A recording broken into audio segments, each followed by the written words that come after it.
పరిటాల రవీంద్ర.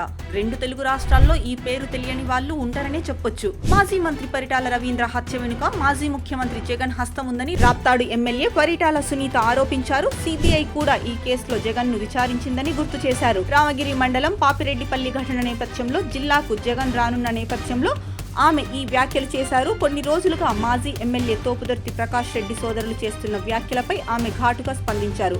అసలు విషయాలు పక్కన పెట్టి వైసీపీ నాయకులు కుల శవ రాజకీయాలు చేస్తున్నారని అన్నారు. నిన్న అనంతపురంలో విలేకరుల సమావేశంలో సునీత మాట్లాడుతూ ప్రకాష్ రెడ్డి సోదరులు టీవీ బాంబు గురించి మాట్లాడుతున్నారని, కారు బాంబు గురించి ఎందుకు మాట్లాడలేదని ప్రశ్నించారు. ఈ ఘటనలో ప్రకాష్ రెడ్డి సోదరులు జైలుకు కూడా వెళ్లొచ్చారన్నారు.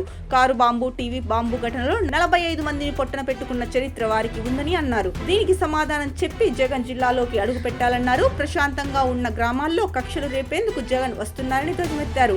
మద్దల చెరువులో గంగుల కుటుంబాన్ని, కనుముక్కల గ్రామంలో సానే కుటుంబాన్ని మధ్యలోకి లాగుతున్నారని, పరిటాల కుటుంబంతో పాటు ఆ రెండు కుటుంబాలు కూడా ఫ్యాక్షన్ కారణంగా ఎంతో కోల్పోయాయని ఆవేదన వ్యక్తం చేశారు. గంగుల, సానే కుటుంబాలపై అంత ప్రేమ ఉంటే అధికారంలో ఉన్నప్పుడు వారికి ఎందుకు న్యాయం చేయలేదని సునీత నిలదీశారు. ఇప్పుడు జగన్ జిల్లాకు వస్తున్నారని, కనీసం ఇప్పుడైనా ఆ కుటుంబాలకు న్యాయం చేసే విధంగా 2029లో ఎమ్మెల్యే టికెట్ ఇప్పించగలరా అని సూటిగా ప్రశ్నించారు.